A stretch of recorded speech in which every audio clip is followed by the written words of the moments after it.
person. You can maybe see how it kind of resembles a person here, but my brain just goes and thinks it's just a person with no arms or head, and I guess that's kind of what it looks like. On its own, it's just hito, which means person. On the right here, we have another word here, which is jinko, which is combining the kanji for person here with the kanji for mouth to make population. I like to just think of it as it's just person with no arms or head, but if you do want to think of it as just a normal person, then you could just imagine these kind of arms and head here to help you remember it. So hopefully that helps. There's a couple of similar looking kanji to look out for here. First of all, we've got fire, which is actually using this kanji we're learning just now as something you call a radical in Japanese, which is where a kanji is being used as a component of a more complex kanji.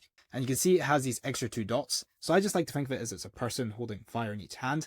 On the right, there's also the kanji for enter, which you can see the stroke on the right is actually longer.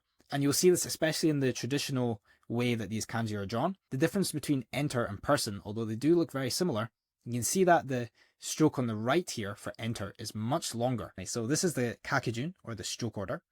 And you can see the stroke on the left is the longer stroke here. So that is the opposite of the kanji for enter, which as you can see in this font here, this little bit on top is making the stroke a bit longer. Also, if you're wanting to learn all of the 1,000 most common Japanese kanji, then please feel free to go ahead and check my 1,000 kanji 90-day challenge.